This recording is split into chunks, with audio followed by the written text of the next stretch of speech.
I'm standing in the courthouse bathroom staring at myself in the mirror, and my hands won't stop shaking. I'm 85 years old. 85. And in exactly 10 minutes, I'm about to marry a man who's 25. My daughter hasn't spoken to me in 3 weeks. My son called me delusional. My grandkids think I've lost my mind. And you know what? Maybe they're right. Maybe I have completely lost it. But when I look down at this simple white dress I'm wearing, when I think about the man waiting for me out there, I can't bring myself to care what anyone thinks anymore. But let me back up. Because this story, this crazy, beautiful, impossible story, it didn't start in this courthouse. It started 6 months ago on the worst day of my life. My name is Dorothy, but everyone calls me Dot. And 6 months ago, I was standing in my kitchen at 2 a.m, crying so hard I thought I might actually die from the pain in my chest. My husband Harold had been gone for 8 months. 8 months of waking up to an empty bed. 8 months of cooking for one. 8 months of silence so loud it felt like it was crushing me from the inside out. We'd been married for 62 years. 62 years. That's longer than most people are even alive. We'd built a whole life together, raised 2 kids, bought 3 houses, survived 100 arguments and 1,000 perfect moments. And then one day, he was just gone. Heart attack. Quick and painless, the doctors said, like that was supposed to make it better. That night, standing in our kitchen, my kitchen now, I guess, I looked around at all the things that used to mean something. The coffee maker Harold used every morning at exactly 6:15. The chip in the counter from when our son dropped a hammer 40 years ago. The window over the sink where I'd watch Harold mow the lawn every Saturday, even when he got so old he probably shouldn't have been pushing that mower anymore. Everything was exactly the same, but everything was completely different. I'd tried. God, I'd tried so hard to keep going. My daughter Linda came by every few days with groceries and concern. My son Robert called every Sunday like clockwork. My grandkids sent texts with heart emojis. Everyone was so nice, so worried, so suffocating in their care. But nobody understood that I wasn't just sad. I was hollow, like someone had reached inside me and scooped out everything that made me feel alive. And all that was left was this shell that looked like Dorothy, but felt like absolutely nothing at all. That night, I did something I hadn't done since Harold died. I went into the garage. Harold's motorcycle was still there, covered with a tarp gathering dust. A 1972 Harley Davidson that he'd loved almost as much as he loved me. He used to joke about that sometimes. Dot, he'd say with that crooked smile of his, if I had to choose between you and this bike, I'd pick you. But it'd be a close call. I'd always rolled my eyes at that, but standing there in the garage at 2 a.m, looking at that covered motorcycle, I felt the first real emotion I'd felt in months. I felt angry. How dare he leave me with this thing? How dare he leave me at all? We were supposed to grow old together. Well, older together. We were supposed to have more time. It wasn't fair. I yanked the tarp off the motorcycle so hard it flew halfway across the garage, and then I just stood there, breathing hard, staring at this stupid, beautiful machine that my husband had loved so much. The motorcycle was in perfect condition.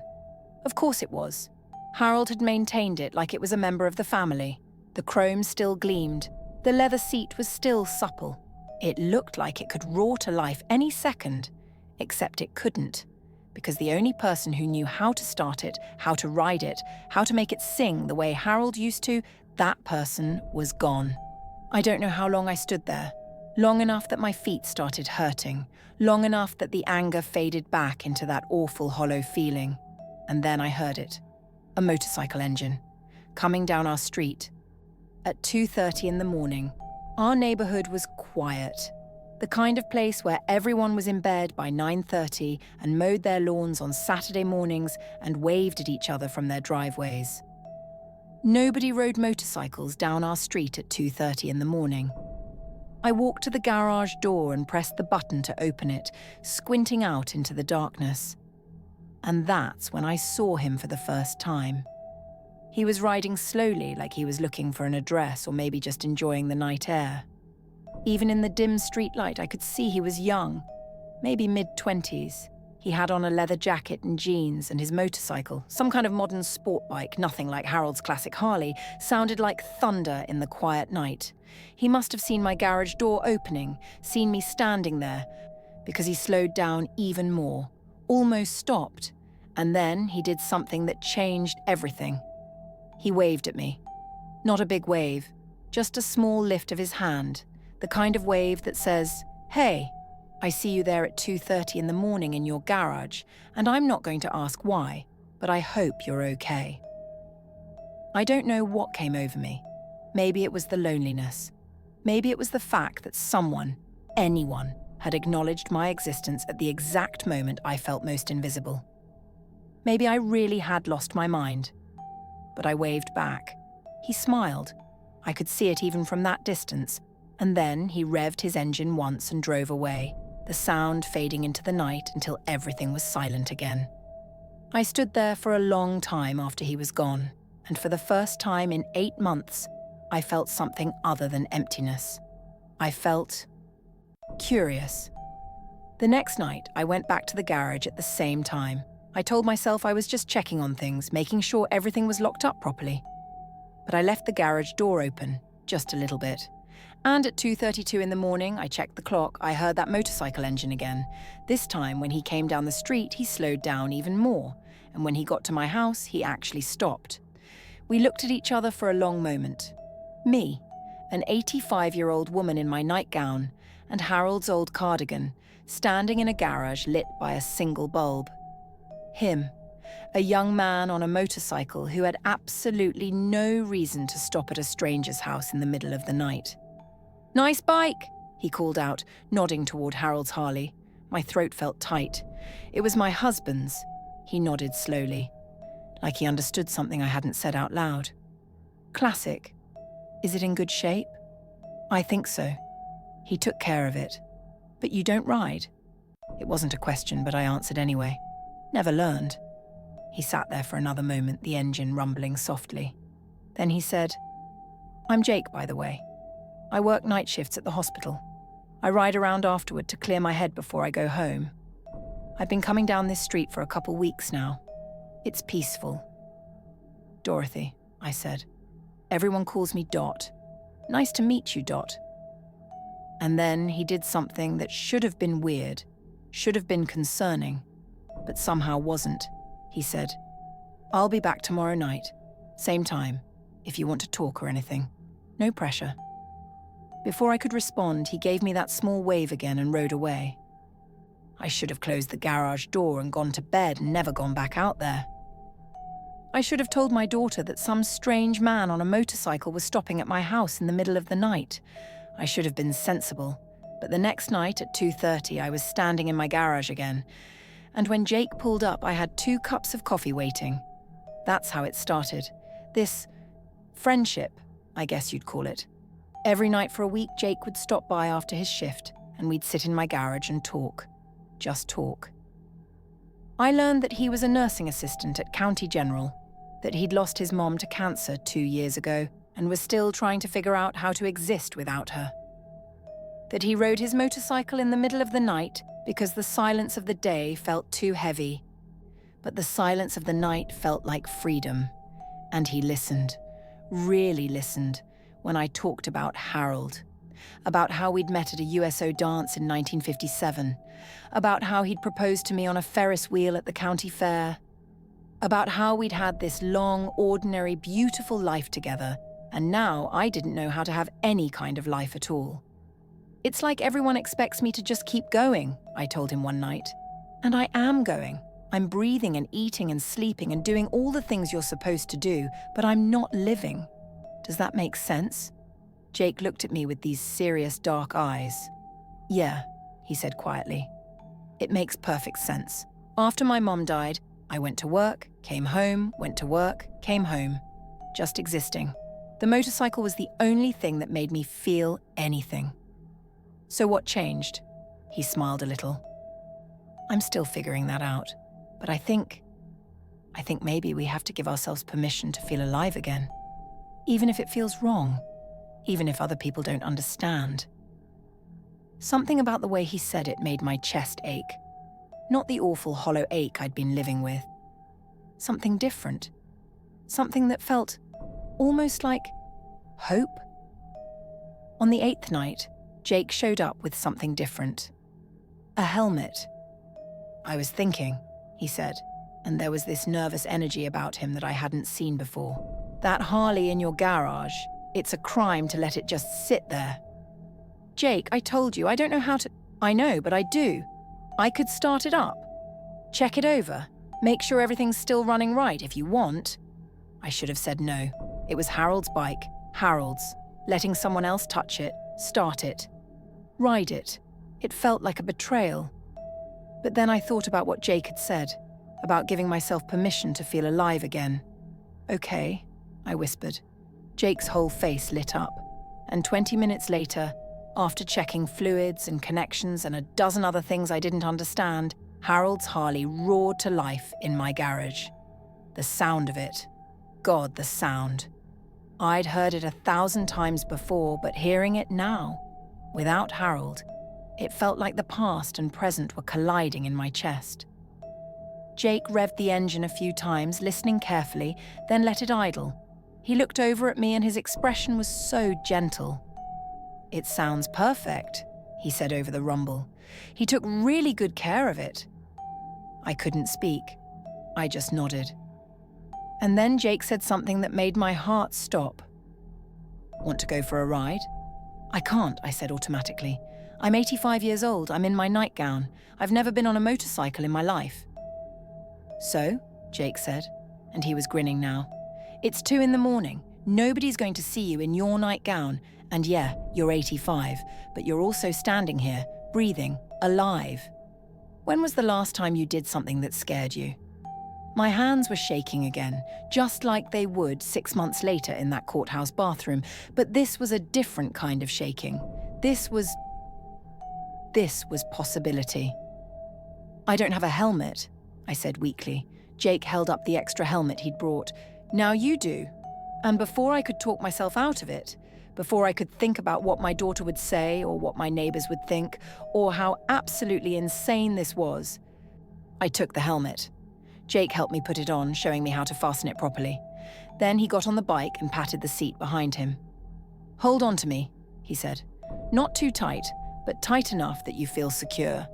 And just move with the bike, don't fight it, trust me." I climbed on behind him.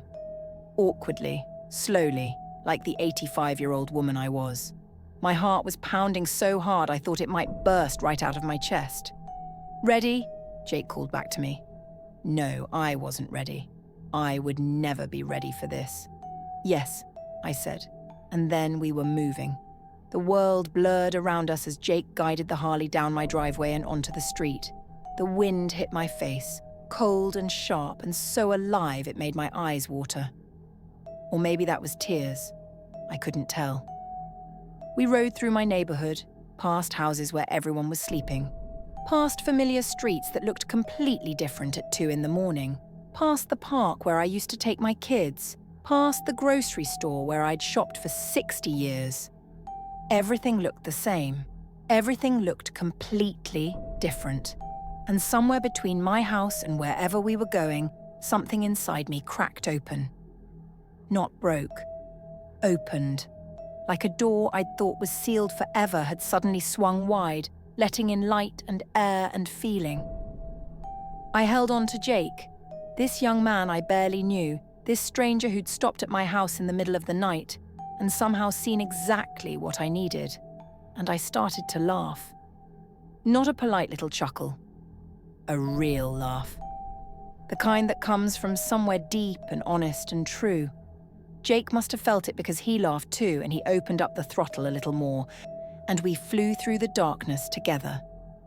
When we finally got back to my house 20 minutes later, I was breathless and freezing and more awake than I'd been in 8 months. Jake helped me off the bike, and I stood there in my driveway still wearing that helmet, probably looking absolutely ridiculous, and I didn't care. I didn't care at all. "Thank you," I said, and my voice cracked. "Thank you, thank you, thank you." Jake smiled at me. "Same time tomorrow." And that's when I knew. This wasn't just about a motorcycle ride. This wasn't just about filling some empty hours in the middle of the night. This was about something I'd thought was gone forever. This was about feeling alive. If you've ever felt invisible, if you've ever thought your best days were behind you, stay with me. Because what happened next, what happened over the next 6 months, it's going to surprise you. It surprised me. Hit that like button if you're still here, and drop a comment telling me, what's the craziest thing you've ever done? Because trust me, mine is about to get even crazier. Now let me tell you what happened when my daughter found out. My daughter Linda found out 3 weeks later, and when I say she lost her mind, I mean she completely lost her mind. It was a Tuesday afternoon. I remember because Tuesdays were always her day to bring me groceries and check on me, like I was some kind of invalid who couldn't take care of herself. Which, to be fair, 3 weeks ago I kind of was. But everything had changed. I was in the kitchen making lunch, actually making lunch, not just heating up one of those sad frozen dinners I'd been living on, when I heard her car pull into the driveway. And then I heard something else, the rumble of a motorcycle. My stomach dropped. Jake and I had been careful. We only met late at night when the neighborhood was asleep. We'd ride for an hour or two, sometimes not talking at all, just feeling the wind and the freedom and the incredible sensation of being alive. Other times we'd stop at a 24-hour diner on the edge of town and we'd talk about everything and nothing until the sun started coming up. But it was 2 in the afternoon now. Jake was supposed to be sleeping before his night shift. What was he doing here? I rushed to the front door and opened it just as Linda was getting out of her car. And there was Jake, pulling up on Harold's Harley, with a bag hanging from the handlebars. "Dot," he called out, waving. "I brought those spark plugs you wanted to—" He stopped mid-sentence when he saw Linda standing there, staring at him like he'd just landed from Mars. The silence that followed was the kind that makes your ears ring. Linda looked at Jake, then at the motorcycle, then at me, then back at Jake. Her face went through about 15 different emotions in the span of 3 seconds, finally landing on something between shock and fury. "Mom," she said, and her voice was that dangerous kind of calm. "Who is this?" "This is Jake," I said, trying to sound casual. Like having a 25-year-old man on my late husband's motorcycle was the most normal thing in the world. "He's been helping me with the Harley. Helping you." Linda's voice went up an octave. "Helping you with Dad's motorcycle. The motorcycle that's been sitting in the garage, untouched since he died. That motorcycle." Jake, bless him, tried to help. "Mom, I'm just a friend. Your mum mentioned the bike needed some maintenance, and I have experience with vintage Harleys, so I offered to—" "I wasn't talking to you," Linda snapped, not even looking at him. Her eyes were locked on me. "Mum, inside, now." The next 20 minutes was some of the worst of my life, and remember, I'd buried my husband 8 months ago, so that's saying something.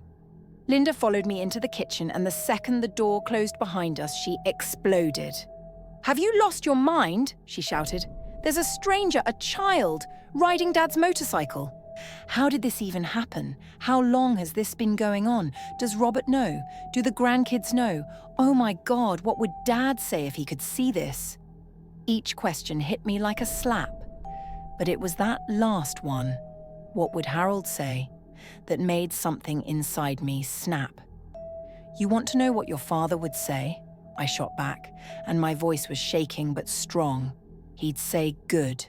He'd say it's about time I stopped sitting in this house waiting to die. He'd say, "Don't you dare tell me what Dad would say." Linda's face was red now, tears streaming down her cheeks. Dad would be horrified. That's his bike, his, and you're letting some random kid, who is young enough to be your grandson, by the way, you're letting him just take it? What's next, Mom? Are you going to sell the house?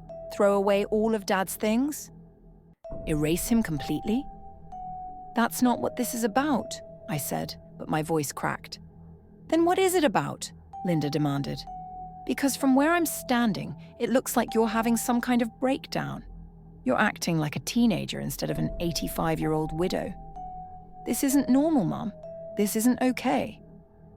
I sat down at the kitchen table because suddenly my legs wouldn't hold me up anymore. I've been so lonely, Linda, I whispered. So incredibly lonely. And Jake, he just understands. He doesn't treat me like I'm broken or fragile or too old to have feelings. He treats me like I'm a person. He's 25 years old, Linda cried. What could you possibly have in common with a 25-year-old? What does he want from you? Because people that age don't just befriend elderly women out of the goodness of their hearts. There's always an angle, Mom. Always. That hurt. Hurt more than I wanted to admit, because part of me, a small, scared part, had wondered the same thing. Why did Jake keep coming back? What did he get out of spending his nights with an old woman who talked about her dead husband and moved slower than molasses? But then I remembered the way he'd looked when he talked about his mother. The way his hands shook sometimes when he held his coffee cup. The way he'd told me just last week that talking to me was the only thing that made him feel less alone. Maybe, I said quietly. He's just as lonely as I am. Maybe we're helping each other. Did you ever think of that? Linda stared at me for a long moment. Then she shook her head, wiping her eyes. I can't do this right now. I can't watch you make a fool of yourself. Call me when you come back to your senses. She walked out, just like that. Left the groceries on the counter and walked out the door. I heard her car start up, heard her drive away. And then I heard the Harley start up too. Jake was leaving. I ran outside, ran as fast as an 85-year-old woman can run, and caught him before he made it to the street. Jake, wait! He stopped, killed the engine. When he turned to look at me, his face was carefully blank, but I could see the hurt in his eyes. I'm sorry, he said. I shouldn't have come during the day. I should have been more careful. I didn't mean to cause problems with your family. You didn't cause anything, I said firmly. Linda is just... She's scared. She doesn't understand. Maybe she's right, though. Jake looked down at his hands on the handlebars. Maybe this is weird. Maybe I should... Don't you dare, I interrupted, and my voice came out fierce. Don't you dare let her make you feel like what we have. This friendship is wrong, because it's not. It's the only thing that's felt right in months. Jake looked up at me, and something passed between us. Understanding. Recognition. That sense of being seen that I'd been missing for so long. Okay, he said softly. Okay. I'll see you tonight? 2:30, I confirmed. Same as always. He smiled, a small, sad smile, and rode away. I stood in my driveway for a long time after he left, feeling the afternoon sun on my face, feeling the weight of Linda's words pressing down on my chest. What if she was right? What if I was making a fool of myself? But then I thought about how I'd felt 3 weeks ago, standing in my garage in the middle of the night, so hollow inside I couldn't even cry anymore. And I thought about how I felt now, alive, awake, present. Maybe I was a fool, but I'd rather be a fool who felt something than someone who felt nothing at all. Linda didn't call for 3 days, but my son Robert did. Mum, he said when I answered the phone, and I could hear the careful patience in his voice, the kind of voice you use with someone you think is losing their grip on reality. Linda told me about your new friend. His name is Jake, I said. Right, Jake. Mum, we need to talk about this. Linda is really worried about you. I'm worried about you. It doesn't look good. Doesn't look good. I felt anger flaring up in my chest. Robert, when did you become so concerned with how things look? That's not what I meant. I meant, Mum, this young man, what do you really know about him? Where does he come from? What does he do? What does he want? He's a nursing assistant at County General, I said. He works night shifts. He lost his mother 2 years ago. He rides his motorcycle to help with the grief. And what he wants is the same thing I want. Someone to talk to who understands what it's like to feel invisible. There was a long pause on the other end of the line. "Mom," Robert said finally, and his voice was gentler now. "I get that you're lonely." "I do. But there are better ways to deal with that. Senior centres, grief counselling, book clubs. You don't need to be hanging around with some kid young enough to be your grandson at 2 in the morning." "What if I want to?" The words came out before I could stop them. "What if I'm tired of doing what I'm supposed to do? What if I'm tired of being appropriate and sensible and acting my age?" "Mom, I'm 85 years old, Robert. 85. Do you know what that means? It means I have lived through more history than you can imagine. I've raised children and buried friends and survived a marriage longer than most people are alive. I have earned the right to make my own choices, even if they're not the choices you would make for me." Another pause. Then, "Dad wouldn't want this." And there it was, the same weapon Linda had used. The trump card they both thought would make me see reason. "Your father," I said, and my voice was steel now, "spent the last 5 years of his life telling me to live. Every time I worried about being too old for something, too tired for something, he'd tell me to stop making excuses and just live. So that's what I'm doing. I'm living.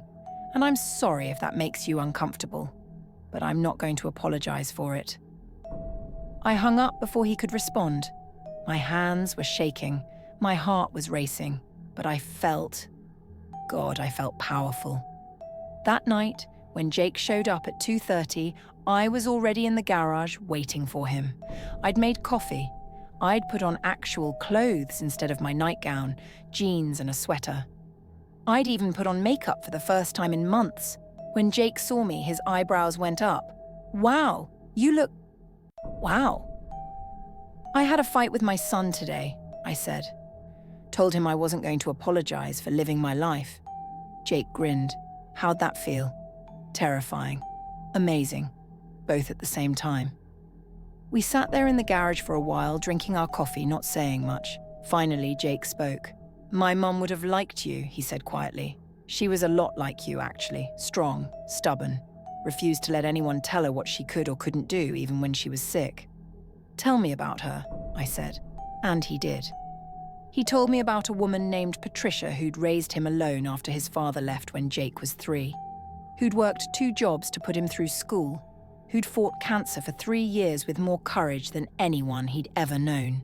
Who'd made him promise right before she died that he wouldn't stop living just because she was gone.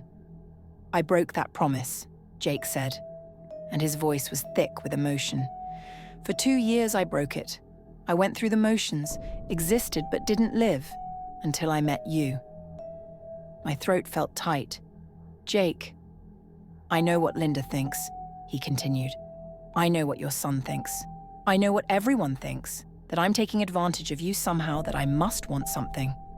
But the truth is, Dot, you've given me something I didn't think I'd ever have again. You've given me a reason to feel alive, just by being yourself. Just by being brave enough to hop on that motorcycle at 2 in the morning and trust me. Just by being willing to be my friend, even though it doesn't make sense to anyone else." I was crying now. Not sad tears, something else. Something that felt like grief and joy and gratitude all mixed together. "I need to tell you something," I said. "And I need you to really hear me. These past 3 weeks with you, riding around in the middle of the night, talking in diners, working on Harold's bike, they've been the best 3 weeks I've had since my husband died. Maybe the best 3 weeks I've had in years. You make me feel like I'm not just some old woman waiting to die. You make me feel like I still have something to offer the world, like I still matter." Jake reached over and took my hand. His hand was young and strong, and mine was old and spotted with age, but somehow it felt right. "You do matter, Dot," he said, "more than you know." We sat there like that for a long time, just holding hands in the garage, 2 lonely people who'd found each other in the most unlikely way possible. And then Jake said something that changed everything again. "I have an idea," he said. "And you're probably going to think it's crazy, but I want you to really consider it before you say no." "What kind of idea?" He took a deep breath. "Teach you how to ride." I laughed. Actually laughed. "Jake, I'm 85 years old. I can barely walk upstairs without getting winded. You want me to learn how to ride a motorcycle? Why not?" His eyes were bright with excitement now. "You've already been riding on the back. You know how it feels. And I've seen you in the garage looking at that Harley like you want to understand it, like you want to connect with it. So why not actually learn?" "Because I could kill myself. Because I'm too old.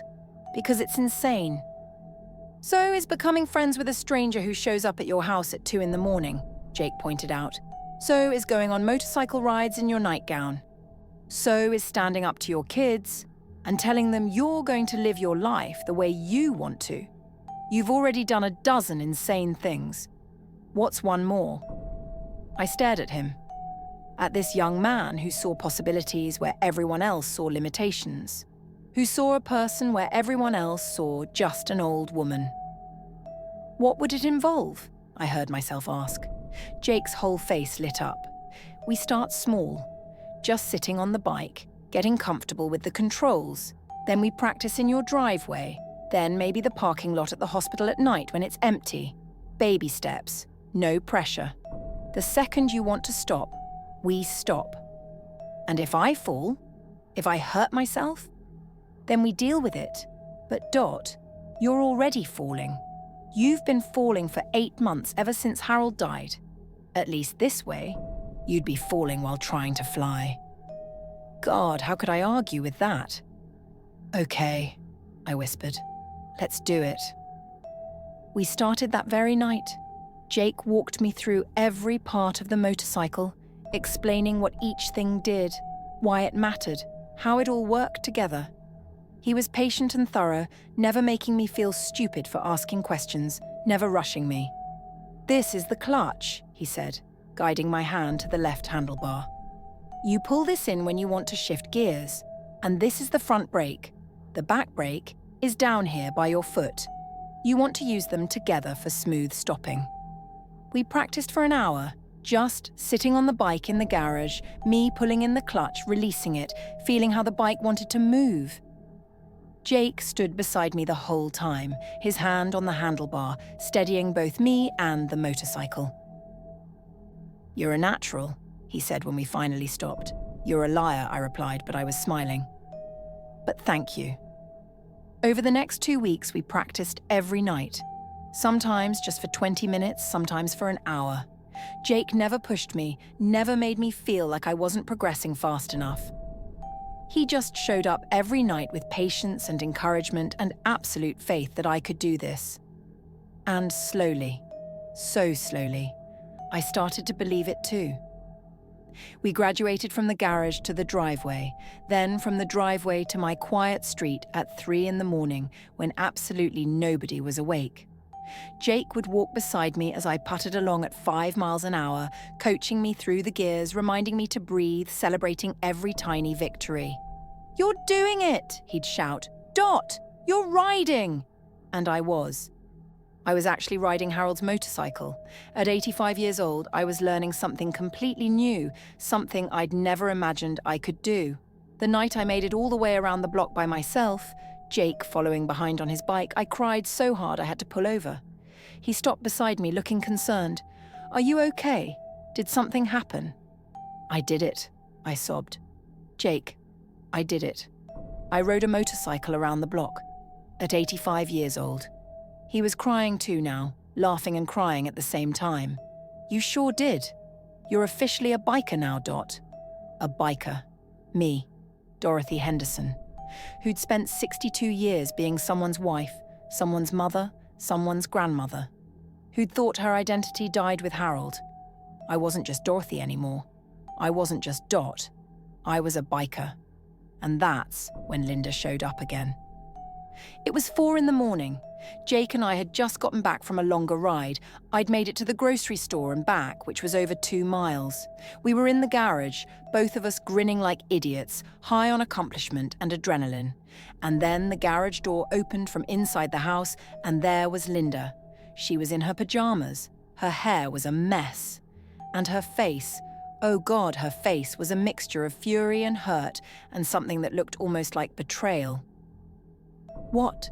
she said, her voice shaking, "is going on here?"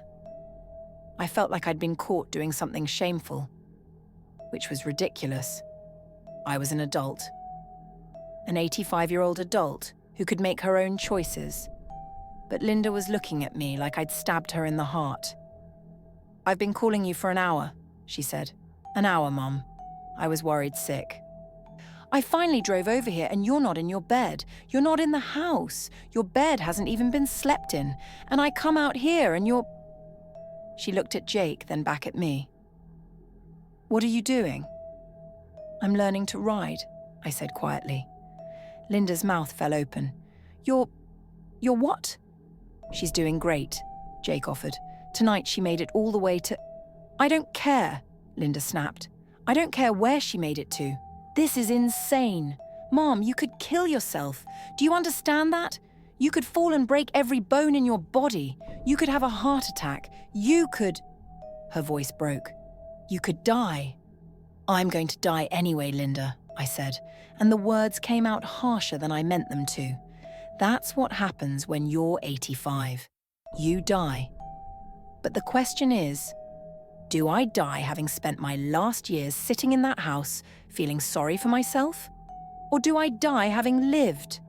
"This isn't living," Linda cried. It's self-destructive, it's crazy. And she pointed at Jake, "he's encouraging it. What kind of person teaches an 85-year-old woman to ride a motorcycle? What kind of person puts you in danger like this?" "The kind of person who sees me as more than just my age," I shot back. "The kind of person who believes I still have agency over my own life." "You're not thinking clearly," Linda said. "Ever since Dad died, you haven't been yourself. And now this.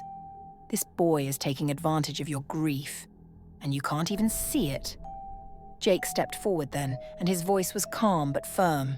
"Mom, I understand you're upset, but I need you to know I would never let anything happen to your mother. We've been careful, we've been safe, and most importantly, she wants this. This is her choice." Linda laughed, but it wasn't a real laugh. It was bitter and angry. Her choice. Right. Because 85-year-olds are known for making great choices at 4 a.m. "Linda, that's enough," I said, and my voice came out so loud it surprised even me. Everyone froze. "I am done with this," I continued.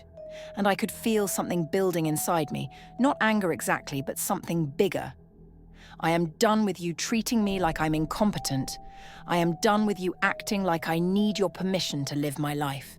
I have spent 8 months grieving your father. And I loved him, Linda. I loved him more than I can even express. But I am still here. I am still alive. And I am not going to spend whatever time I have left waiting to die just because that's what you think I should do." "Mom, I'm not finished." My hands were shaking, but my voice was steady. "Jake has been a better friend to me these past few weeks than anyone. He has listened to me. He has encouraged me. He has treated me like a person, not like some fragile thing that needs to be protected and managed. And yes, he's young. Yes, this looks weird to you. Yes, I am learning to ride a motorcycle at an age when most people are in nursing homes. But you know what? I don't care. I don't care what it looks like. I don't care if it's appropriate. I care that I feel alive again. And I'm not giving that up. Not for you. Not for anyone." The silence that followed was deafening. Linda stood there, tears streaming down her face, looking at me like she didn't even know who I was anymore. And maybe she didn't, because I wasn't sure I knew who I was anymore either. I was becoming someone new, someone braver, someone who took risks, someone who chose life over safety, someone who might just possibly be falling in love. The thought hit me like lightning, and I must have gasped because both Linda and Jake looked at me with concern. But I couldn't think about that now, couldn't process what that meant. "I think you should go, Linda," I said softly. "And I think you shouldn't come back until you're ready to respect my choices, even if you don't understand them." Linda stared at me for one more long moment. Then she turned and walked out of the garage, through the house and out the front door. I heard her car start, heard her drive away. And then it was just me and Jake in the garage at 4:30 in the morning, with Harold's Harley between us and everything in the world feeling like it had just shifted on its axis.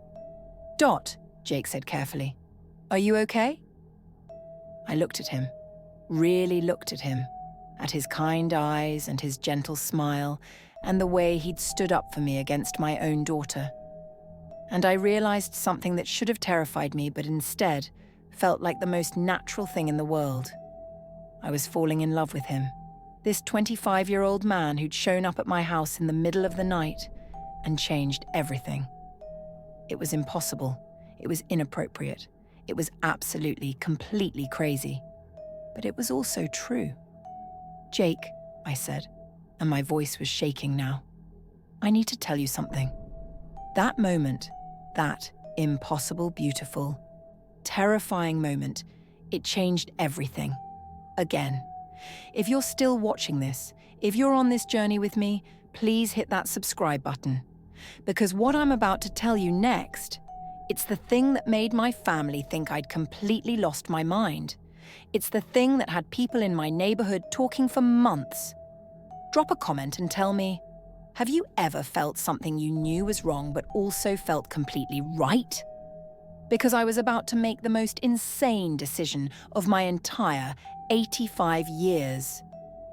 "Jake," I said again, and the words were right there, sitting on my tongue, ready to tumble out and change everything forever. "I need to tell you something." He was looking at me with those dark, serious eyes, and I could see concern there. Worry. Maybe even fear that whatever I was about to say would ruin this thing, this precious, impossible thing we'd built together. But before I could speak, he held up his hand. "Wait," he said. "Before you say anything, I need to say something first, because if I don't say it now, I might lose my nerve." My heart was hammering so hard I could feel it in my throat. "Okay." Jake took a deep breath, then another one. His hands were shaking. I could see them trembling at his sides. "I'm in love with you," he said. The world stopped. Just stopped. Time seemed to freeze in that garage, with the overhead light buzzing softly and Harold's Harley gleaming between us and those 4 words hanging in the air like they were made of something solid. "I know it's crazy," Jake continued, the words tumbling out now like he couldn't stop them. "I know how it sounds. I know what people would say. I know what your family thinks. I know I'm 60 years younger than you, and that doesn't make any sense. But Dot, these past few weeks with you, they've been the most real weeks of my life since my mum died. When I'm with you, I don't feel lost anymore. I don't feel like I'm just going through the motions. I feel awake. And I know you're going to say this is impossible, that I'm confused, that I'm just projecting my feelings about my mother onto you, but it's not that. It's not that. It's..." "Jake," I interrupted, and my voice was barely a whisper. "I love you too." His mouth fell open. For a moment, he just stood there, staring at me like I'd spoken in a foreign language. "You... what?" "I love you," I said again, and this time the words came out stronger, clearer, true. "I have been trying not to love you for the past 2 weeks because it's insane and impossible and wrong in about 17 different ways. But I can't help it. You make me feel things I thought died with Harold. You make me feel young. Not because you're young, but because you see me. The person I am right now, not the person I used to be or the person everyone thinks I should be. You see me." Jake crossed the space between us in 2 steps. He took my hands, my old, wrinkled, age-spotted hands, in his young, strong ones. "Dot," he said, and his voice was shaking. "What are we going to do?" That was the question, wasn't it? Because loving each other was one thing. Being together was something else entirely. I don't know, I admitted. But I know I can't go back to the way things were before. I can't pretend I don't feel this. I can't pretend you're just some friend who stops by in the middle of the night, because you're not. You're so much more than that. People are going to lose their minds, Jake said. Your family already thinks I'm taking advantage of you. If they knew the truth, if they knew we had feelings for each other. I know. My chest felt tight. Linda already doesn't speak to me. Robert thinks I've lost my mind. My grandkids probably think I'm having some kind of episode, and if we actually tried to be together, really together, it would be 1,000 times worse. So what do we do? Jake asked again. I looked at him. At this beautiful, kind, good man who'd somehow found his way into my life at the exact moment I needed him most. And I thought about Harold, about how he'd always told me to live, about how he'd made me promise, in those last days before the heart attack took him, that I wouldn't just give up when he was gone. We live, I said simply. We love each other, and we deal with whatever comes. Together. Jake's eyes filled with tears. Are you sure? Because Dot, I need you to be sure. Because once we do this, once we say this out loud and make it real, there's no taking it back. Your family might never forgive you. People might say terrible things. It's going to be so hard. I've been through hard before, I said. I buried a husband I loved for 62 years. I watched my children grow up and move away. I've lived through wars and recessions and losses I thought would break me. But you know what the hardest thing would be? Walking away from this. From you. From the way you make me feel. That would break me. And then Jake did something I didn't expect. He got down on one knee. Right there in my garage at 4:30 in the morning, he got down on one knee and looked up at me. Dot, he said. I know we've only known each other for a few weeks. I know this is fast and crazy and probably the most impulsive thing either of us has ever done. But I also know that life is short. My mom taught me that. Your life has taught you that. So I'm not going to waste time pretending I don't know what I want. What I want is you. Not just as a friend, not just as someone to ride motorcycles with in the middle of the night. I want you as my partner, my person. The one I come home to and wake up with and build a life with, whatever that looks like. My legs were shaking so badly I thought I might fall over. Jake, what are you saying? I'm saying marry me, he said, and his voice was strong now, certain. I'm saying let's stop caring what anyone else thinks and just be together. For real, officially. Let me be your husband, and you be my wife, and let's figure out the rest as we go. I couldn't breathe, couldn't think. This was insane. This was beyond insane. I was 85 years old, he was 25. The age gap was 60 years. 60 years. When he was born, I was already collecting Social Security. But then I thought about something my grandmother used to say. She'd lived to be 97, and right before she died, she told me, Dot, the only regrets I have are the things I didn't do because I was too scared of what people would think. Don't make that mistake. When you find something real, you grab it. You hold on tight. You don't let it go just because it makes other people uncomfortable. I looked down at Jake, still on his knee, still holding my hands, still looking at me with so much love it made my chest ache. Yes, I whispered. Yes? His face lit up like sunrise. Yes, I said louder. Yes, I'll marry you. Yes, I'll be your wife. Yes, to all of it. Jake stood up and pulled me into his arms, and we held each other in that garage while the rest of the world slept, while my daughter was probably at home crying, while absolutely everything was falling apart and coming together at the same time. I don't have a ring, Jake said against my hair. I don't need a ring. I need you. When? He asked. When do you want to do this? I pulled back to look at him. As soon as possible before I lose my nerve. Before my family tries to have me declared incompetent. Before the reality of how crazy this is makes us second-guess ourselves. Tomorrow? Jake suggested, and he was grinning now, that beautiful, bright grin I'd come to love so much. Tomorrow, I agreed. let's get married tomorrow. Except it wasn't quite that simple, because to get married in our state, we needed a marriage license. And to get a marriage license, we had to go to the courthouse, together, in the middle of the day, where people could see us. The next morning, well, later that same morning since we'd been up until almost dawn, I put on my nicest dress. Jake went home to change into actual clothes instead of his motorcycle gear. And at 10 o'clock, we met at the county courthouse. I'm not going to lie, walking in there was one of the scariest things I'd ever done. Everyone stared. An 85-year-old woman with a 25-year-old man, clearly there to get married, was apparently enough to make even courthouse employees forget their professional poker faces. The woman at the desk looked at us, looked at the form Jake had filled out, then looked at us again. Are these ages correct? She asked. Yes, ma'am, Jake said politely. And you're both here of your own free will? Nobody's being coerced or... We're both here because we want to be, I said firmly. We're both adults, we're both competent, and we'd like our marriage license, please. The woman looked like she wanted to argue, but legally she couldn't. We met all the requirements. So she processed our paperwork, took our money, and handed us the license with a look that said she thought we'd both lost our minds. She wasn't wrong. We had to wait 3 days for the license to be valid. 3 days during which I didn't answer my phone because I knew it would be Linda or Robert, and I couldn't deal with them yet.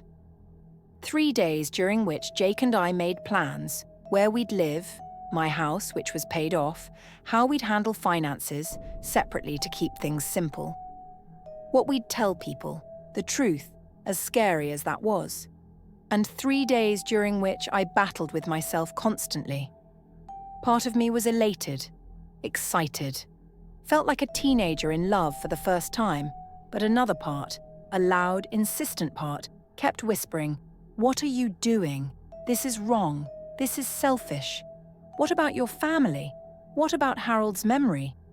What about the fact that when Jake is your age, you'll have been dead for decades?" On the second night, I almost called it off. Jake came over around midnight and I was sitting in the kitchen crying. "I can't do this to them," I sobbed. "To Linda and Robert, to my grandkids. They're already so hurt. If I actually marry you, they might never speak to me again." Jake sat down across from me and took my hands. "Then we won't do it. Dot, if this is going to hurt you more than it helps you, we won't do it. I love you and I want to marry you, but not if it means destroying your relationship with your family." "But I love you," I cried, "and I want to marry you, and I'm so tired of making decisions based on what other people think I should do. But I'm also scared. I'm so scared, Jake." "Of what?" "Of everything. Of what people will say.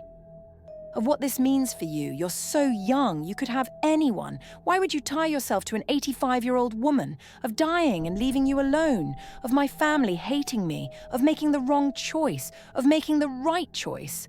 I'm scared of all of it." Jake was quiet for a moment. Then he said, "My mum told me something before she died. She said, 'Jake, fear is just your brain's way of telling you that something matters. You're not supposed to let it stop you. You're supposed to let it show you what's worth fighting for. And Dot, you are worth fighting for. This US is worth fighting for. Yes, it's scary. Yes, people are going to judge us. Yes, your family might not understand. But we're not doing anything wrong. We're two people who found each other and fell in love. That's not wrong. That's beautiful. But the age difference is just a number," Jake interrupted. "Yes, it's a big number. Yes, it's going to make people uncomfortable. But Dot, when I look at you, I don't see an 85-year-old woman. I see the person I want to spend my life with, however long that is. I see someone brave and funny and alive. I see my best friend. I see the love of my life. And if other people can't see that, that's their problem, not ours." God, how could I argue with that? How could I walk away from someone who saw me so clearly? "Okay," I whispered. "Okay, let's do it. Let's get married." Jake smiled. That beautiful smile that made me feel like everything might actually be okay. You sure? No, I admitted. But I'm sure about you, and I'm sure about us. So that's going to have to be enough. The third day came. Our license was valid. And that's how I found myself standing in the courthouse bathroom, staring at my reflection, trying to stop my hands from shaking. The dress I was wearing was simple, cream-coloured, knee-length, nothing fancy. But I'd put on lipstick and earrings, and I'd done my hair. Because even though this was just a courthouse wedding with no guests and no family, it still mattered. It still meant something. There was a knock on the bathroom door. Dot, you okay in there? Jake, my soon-to-be husband. The thought still didn't feel real. I opened the door. He was wearing a button-up shirt and nice jeans, and he looked nervous. Just as nervous as I felt. You look beautiful, he said softly. You look terrified, I replied. Little bit, he admitted with a shaky laugh, but it's the good kind of terrified. The about to do something amazing kind. We walked together down the courthouse hallway toward the room where the magistrate was waiting. Each step felt monumental, like I was walking toward my future and away from my past all at once. The magistrate was a woman in her 50s with kind eyes and a no-nonsense demeanour. If she thought anything about the age difference between me and Jake, she didn't show it. Do you have witnesses? She asked. We looked at each other.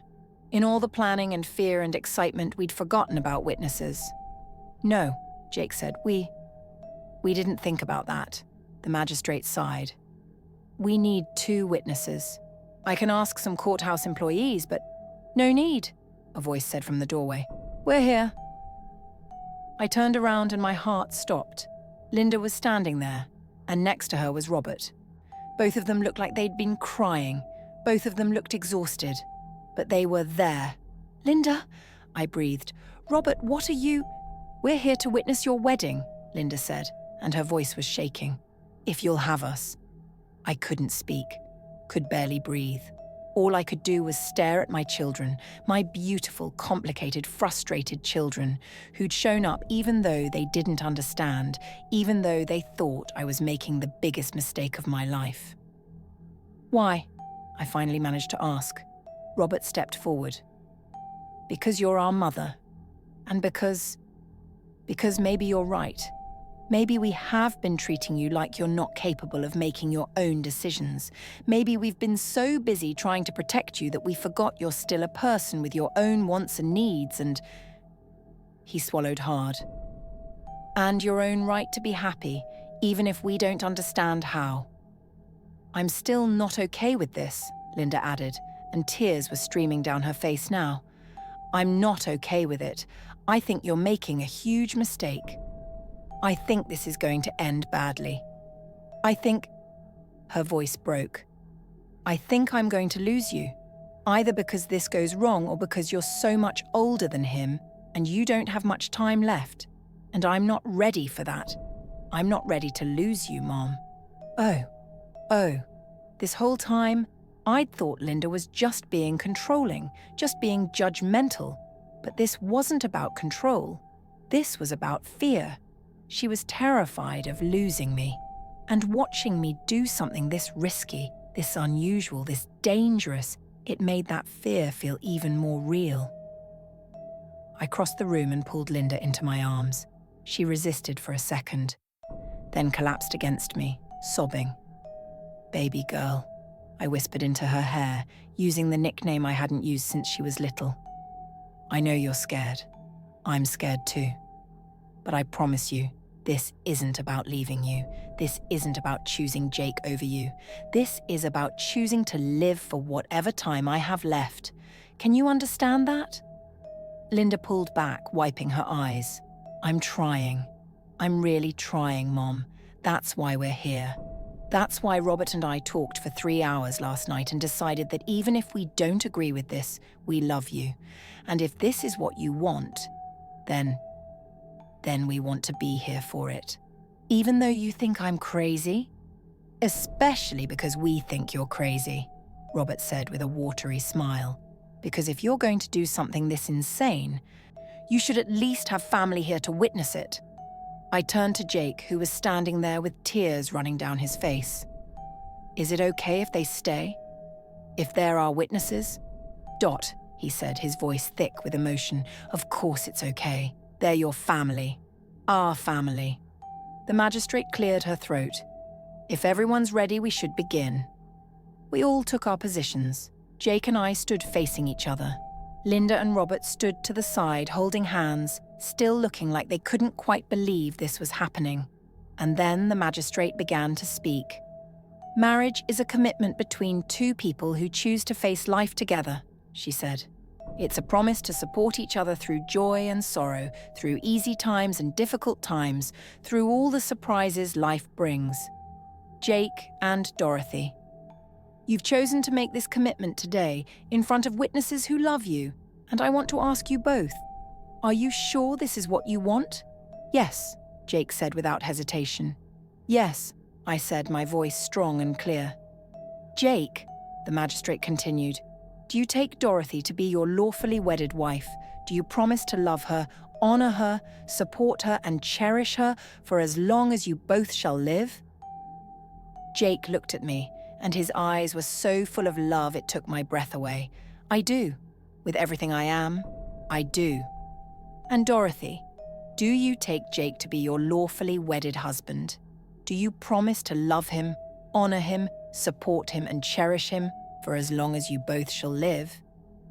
I thought about Harold, about our 62 years together, about how he'd want me to be happy, about how he'd probably be cheering me on right now, telling me to stop being scared and just live. I do, I said. I absolutely do. Then by the power vested in me by the state, I pronounce you husband and wife. Jake, you may kiss your bride.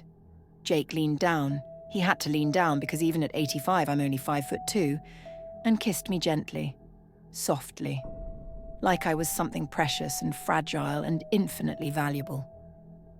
Behind us, I heard Linda sob, but it wasn't an angry sob or a sad sob.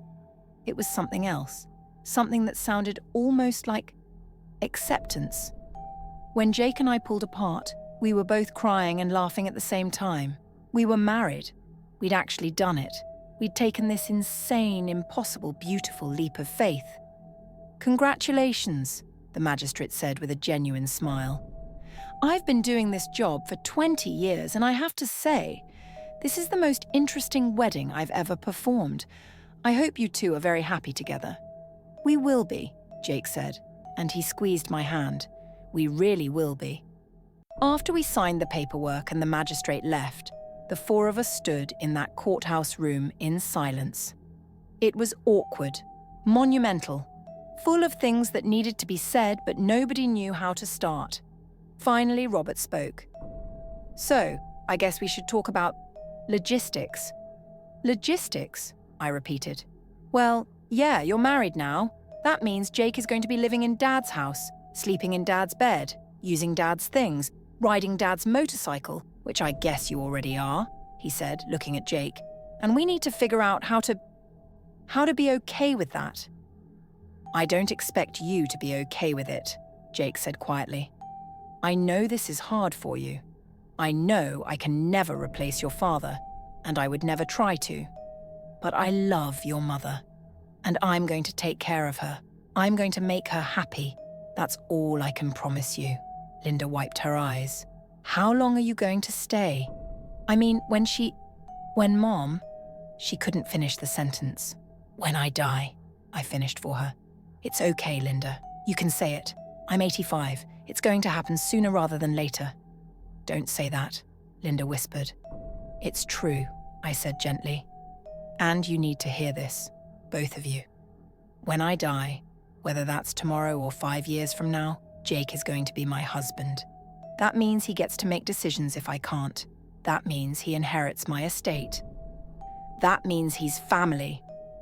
I know that's scary for you. I know you want to protect your inheritance, your father's memory, all of that. But this is my choice. Jake is my choice. Robert looked at Jake for a long moment. If you hurt her, he said slowly. If you take advantage of her, if you do anything that makes us think you're not treating her right, we will make your life hell. Do you understand that? I understand, Jake said. And I respect it. You're protecting your mother. That's what you should do. We're serious, Linda added. We'll be watching. We'll be checking in. And if anything seems off, then you'll have every right to step in, Jake agreed. But I'm telling you right now, you're not going to need to, because I love her. And I'm going to spend every day proving that to her, and to you for as long as I can. There was another long silence. Then Robert did something that shocked all of us. He extended his hand to Jake. Welcome to the family, I guess, he said. This is the weirdest thing that's ever happened to us. But, welcome. Jake shook his hand, looking like he might cry again. Thank you. That means more than you know. Linda didn't extend her hand, didn't offer a hug, but she looked at me and said, I still think you're crazy, Mom. But I love you, and I'm going to try to support this. I'm going to really, really try. That's all I ask, I said, pulling her into another hug. That's all I could ever ask.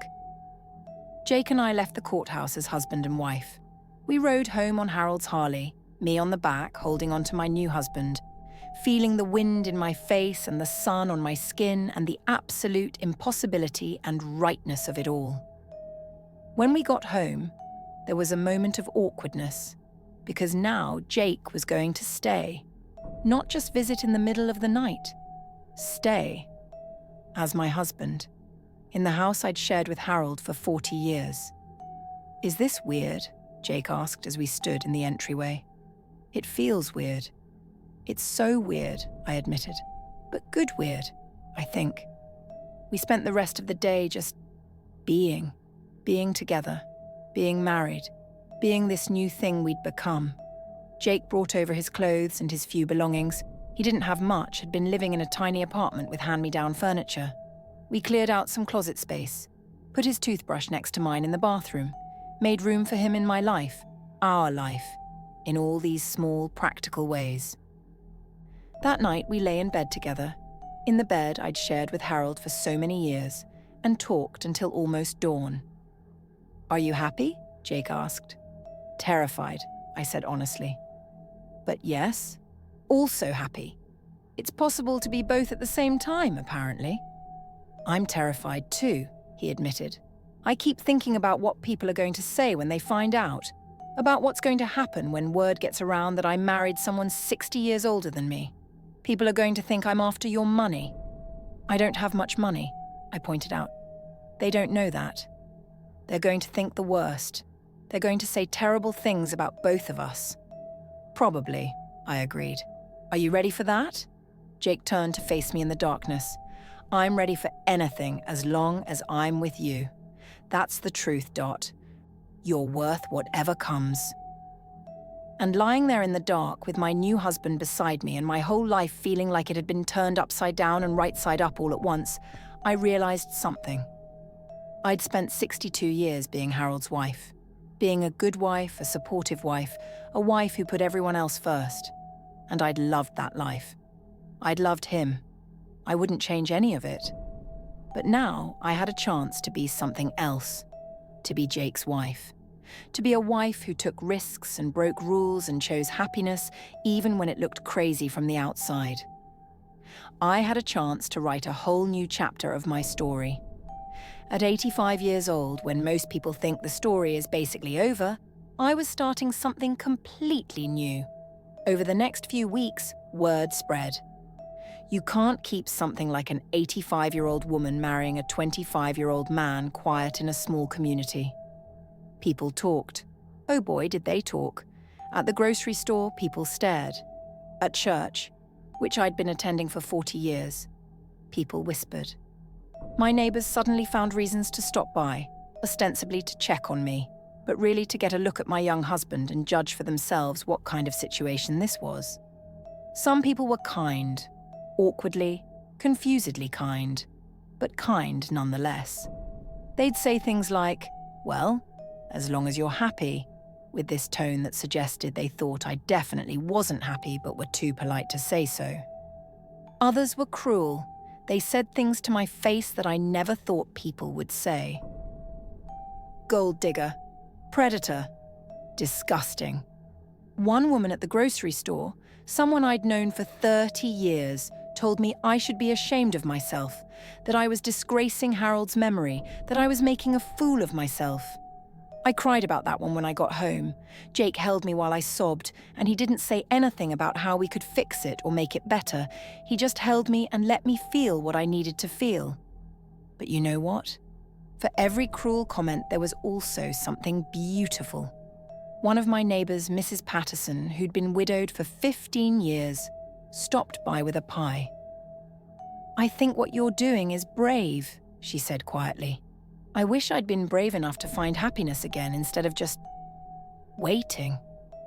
Good for you, Dorothy. Don't let anyone make you feel bad about choosing to live.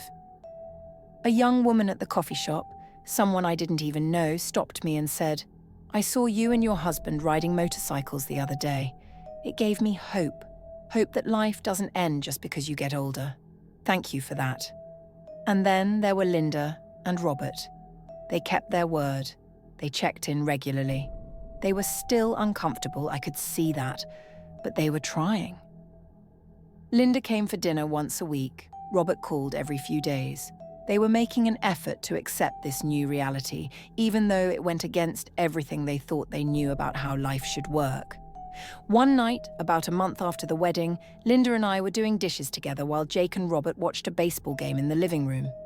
It was almost normal. Almost like we were a regular family instead of this strange, impossible configuration we'd become. "Mom," Linda said quietly, scrubbing a plate harder than necessary. "Can I ask you something?" "Of course." Do you really love him? Like, really? Or is this just, I don't know, a way to not be lonely?" I stopped drying the glass I was holding and looked at my daughter. "Yes," I said simply. "I really love him. Not the same way I loved your father. That was 62 years of building a life together. This is different, but it's real, Linda.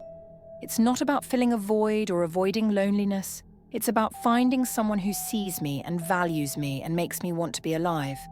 That's love, isn't it? In whatever form it takes." Linda was quiet for a moment then. "He's good to you. I can see that. He looks at you like you're the most important person in the world. And you smile now, Mom. You smile all the time. You didn't smile for months after Dad died. So maybe I don't understand it. Maybe I never will. But I can see that it's real, and I can see that you're happy, and I guess that has to be enough." I set down my dish towel and pulled Linda into a hug. "It is enough," I whispered. "That's more than enough. Thank you, baby. Thank you for trying." We stood there in the kitchen, holding each other, and I felt something shift. Not completely, not perfectly, but shift. Toward acceptance, toward understanding, toward a new kind of family that nobody had planned for but was somehow working anyway. 3 months into our marriage, Jake and I took our first real road trip on the Harley. Not just around the neighborhood or to the diner, a real trip. 3 days, 2 nights, riding up the coast and staying in little motels and eating at roadside diners and just living. I'd never felt so free in my entire life. On the second night, we were sitting on the beach watching the sunset. I was wrapped in Jake's jacket because even though it was summer, the ocean breeze was cold. Jake had his arm around me, and we were just sitting there in comfortable silence watching the sky turn pink and orange and purple. "Dot," Jake said eventually, "can I tell you something? Always. I think my mom would have loved you. I think she would have understood why I fell in love with you. Why this makes sense to me even when it doesn't make sense to anyone else." My throat got tight. "Yeah? Yeah. She always told me that love doesn't follow rules, that the heart wants what it wants, and trying to logic your way out of real feelings is just a waste of time. She said the only thing that matters is whether someone makes you want to be better, whether they bring out the best parts of you. He squeezed my shoulder. You do that for me, Dot. You make me want to be better, kinder, braver, more alive. You do the same for me, I said, leaning into him. I was dying before I met you, not physically, but in every way that mattered. And now I'm living, really, truly living. We sat there until the sun disappeared completely and the stars came out. And I thought about how strange life is, how you can plan and prepare and think you have everything figured out, and then something completely unexpected happens and turns everything upside down. How you can be 85 years old and think your story is basically over, and then suddenly you're on a new adventure with a new love and a whole new chapter just beginning. How the heart doesn't care about age or appropriateness or what makes sense to other people. It just loves. And sometimes, if you're very lucky, you get to experience that kind of love more than once in a lifetime. We've been married for 6 months now. And I'm not going to lie and say it's been easy. It hasn't been easy. People still stare. People still judge. Linda still sometimes looks at Jake like she's not entirely sure what to make of him. Robert still calls more often than he needs to, checking that everything's okay. But here's what I've learned. When you find something real, when you find love that makes you feel alive, you don't let it go just because it's hard. You don't give it up just because people don't understand. You hold on. You fight for it. You choose it every single day, even when that choice is difficult. Jake is my husband, my partner, my best friend, my reminder that it's never too late to take a risk, to try something new, to choose happiness over safety. And yes, I'm 85 and a half now. Yes, the reality is that I probably don't have a lot of years left. Yes, I'm going to leave Jake much too soon, and that breaks my heart when I think about it. But I'd rather have this beautiful, impossible, real love for whatever time we get than to have played it safe and spent my last years alone and hollow and just waiting to die. Every day with Jake is a gift. Every motorcycle ride, every conversation, every quiet moment sitting together reading or watching TV or just being, all of it is more than I ever thought I'd have again. So to everyone watching this who thinks I'm crazy, who thinks I made a terrible mistake, who thinks this can't possibly end well, you might be right. This might be the most foolish thing I've ever done. But it's also the bravest, and the most honest, and the most true, and I don't regret a single second of it. So that's my story. The story of how I fell in love at 85. The story of how I married a man 60 years younger than me, and somehow made it work. The story of how I learned that it's never too late to choose life, to take risks, to be brave. I know some of you probably think I'm delusional. Some of you probably think Jake is taking advantage of me. Some of you probably think this whole thing is inappropriate or wrong or destined for disaster. But I also know that some of you, maybe just a few of you, understand. You understand what it's like to feel invisible, to think your best days are behind you, to believe that love and adventure and joy are things that only happen to other people, younger people, people who still have their whole lives ahead of them. And to those people, I want to say this: it's not too late. Whatever you're dreaming about, whatever you're afraid to try, whatever makes your heart race with possibility and terror all at once, it's not too late. You are never too old to live. You are never too old to love. You are never too old to take that leap and see what happens. Yes, people might judge you. Yes, it might not work out the way you hope. Yes, you might fail spectacularly, but at least you'll have tried. At least you'll have lived. At least you'll be able to say, at the end of everything, that you didn't spend your last years playing it safe. Because that's the real tragedy, isn't it? Not the things we try and fail at, but the things we never try at all. If this story touched you, if it made you think differently about age or love or possibility, please hit that subscribe button. Leave a comment telling me your story. What's something you're afraid to try? What's holding you back? Let's support each other in being brave. And remember, whether you're 25 or 85 or anywhere in between, your story isn't over. Not until you decide it's over. Mine isn't over. Not by a long shot. I'm Dorothy Henderson Walker now. I'm 85 years old. I'm a biker. I'm a wife. Again. I'm someone who took the craziest risk of her life and somehow found happiness on the other side. And I'm here to tell you, if I can do it, so can you. Now, if you'll excuse me, my husband and I have a sunset ride planned, and I'm not about to waste a single moment of the time we have together. Life is short. Love is rare.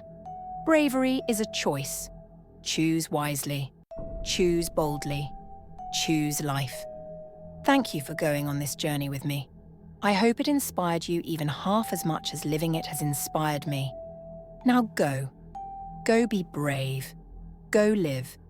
Go find your own impossible, beautiful story. Because you deserve it, no matter what anyone else says. No matter how old you are or what you think you can't do. You deserve to live. And it's never, ever too late to start.